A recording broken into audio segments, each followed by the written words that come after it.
تاسو له SBS پښتو سره یاست. د افغانستان په پلازمینه کابل کې د لومړي ځل لپاره یو خصوصي ترانسپورتي شرکت د انلاین ټکسي خدماتونه پیل کړي دي. دغه شرکت چې افغان ټکسي انلاین نومیږي، موخه یې د ښاري ترانسپورتي خدماتونو عصري کول، د مسافرو د تګ راتګ اسانتیا او د خصوصي سکتور پیاوړتیا بلل شوې ده. د دې شرکت خدمات د ځانګړي موبایل اپلیکیشن لارې په 24 ساعته ډول وړاندې کیږي او په مرسته کابل مشت اوسیدونکو کولای شي د اپلیکیشن په وسیله په اسانۍ سره موټر وغواړي او خپل ورځني سفرونه ترسره کړي. ویل کېږي دا خدمتونه اوس مهال یوازې د کابل ښار په کچه فعال دي او د ښار اوسیدونکو ترې ګټه اخیستلی شي. د افغان انلاین شرکت مسؤل داود علیزاده SBS پښتو ته ویلي چې هڅه کوي د عصري ټکنالوژي په مرسته د هیوادوالو د ښاري ترانسپورت ستونزې راکمې او خلکو ته خوندي، چټک او باوري خدمات وړاندې کړي. ما به تازگی شرکت تاکسی آنلاین را ایجاد نمودیم و به فعالیت خود آغاز نموده است.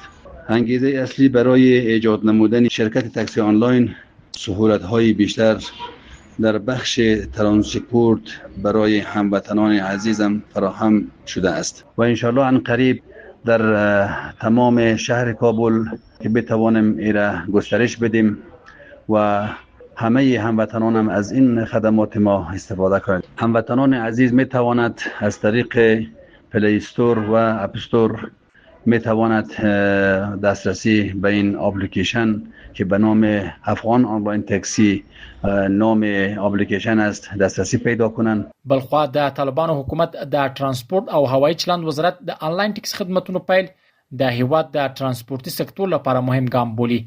د یاد وزارت په وینا د انلاین ټکسي خدماتونو لپاره ځانګړی طرزالعمل جوړ شوی او شرکتونه به خپل خدمات د ټاکل شویو معیارونو او مقرراتو له مخې وړاندې کوي.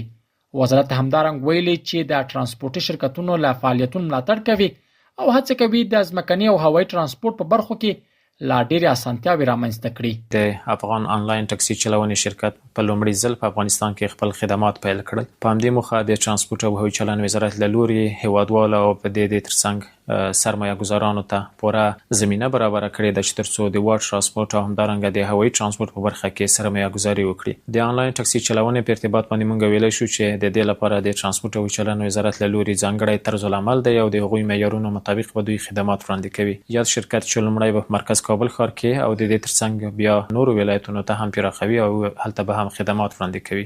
د یاد شرکت لپاره ځانګړی اپلیکیشن د دوی له کارمندانو او همدارنګه د ترانسپورت او چلند وزارت د پالیسیو مطابق جوړ شوی دی او هیوادوال کولای شي چې د وخت سپما او همدارنګه په کم وخت کې دوی ته د موټر د پیدا کېدو او د دې ترڅنګ هغه مبدا او مقصد ته د رسیدو په برخه کې ترنه استفاده وکړي. یو ځل بیا موږ وایو چې ترانسپورت او هوایي چلند وزارت د یادو شرکتونو پر رامنځته کولو کې پوره ژمن دی او لا نور د دې کوښښ کوي چې د واټ ترانسپورت او د دې ترڅنګ د هوایي ترانسپورت په برخه کې لا نور اسانتیاوې رامنځته شي. په همدې حال کې د کابل ښار یو شمېر اوسیدونکو د افغان انلاین ټکسي خدماتونو له پیل څخه هرکلی کوي او وایي چې دا نوښت کولی شي د امنیت، وخت سپما او اقتصادي اسانتیاو له پلوه د خلکو ستونزې راکمې کړي. زه په کابل کې د انلاین ټکسي له فعالیت څخه خوښ یم او دا یو مثبت ګام دی. په اوسني عصر کې چې د ټکنالوژي عصر موږ بولو، دا نوښت کولی شي د امنیت سربیره د وخت سپما او اقتصادي اسانتیاو له پلوه د خلکو ستونزې راکمې کړي. زه په دې هیله یم چې دا لړۍ نوره هم پراخه شي او د کابل ښار ترڅنګ د افغانستان نورو ولایتو ته هم وغځول شي. دا خدمات د بشري ژوند کې، د اجتماعي ژوند کې د انسانانو لاسرسی په وخت سره دقیق، له امنیته ډک او له اسانتیاو سره هر څوک کولی شي چې خپل هغه ټاکلې موخې ته ورسیږي، خپل ورځني خدمات یا ورځني کارونه چارې چې هغه په ښه توګه ترسره کړي. هیله مې ده چې دغه انلاین د ټکسي خدمات چې دي دغه څونه زیات شي ډېر ښه ده، نو دې کې به خلک وشي کولی خپل هغه مشکلات په ښه توګه ترسره کړي. کابل چې د افغانستان تر ټولو لوی او ګڼ مېشته ښار دی، د چټکې ښاري پراختیا او د نفوس د زیاتوالي له امله د ترانسپورت له ګڼو ننګونو سره مخ دی. د عامه ترانسپورت محدود امکانات، د ترافیکو ګڼه ګوڼه او د معیاري ترانسپورتي خدماتونو کمښت د ښاریانو له مهمو ستونزو څخه ګڼل کېږي. کارپوهان هم په دې باور دي چې د کابل ښار لپاره د انلاین ټکسي خدماتونو پیل د عصري او منظم ترانسپورتي نظام د رامنځته کېدو په لور یو مثبت ګام دی. هغه ګام چې تمه کېږي د ښاریانو ورځنی ژوند لا اسانه او منظم کړي. که غواړئ دغه سنوري کیسې هم اورئ نو د خپل پودکاسټ ګوګل پودکاسټ یا هم د خپل خوښي پر پودکاسټ یو اورئ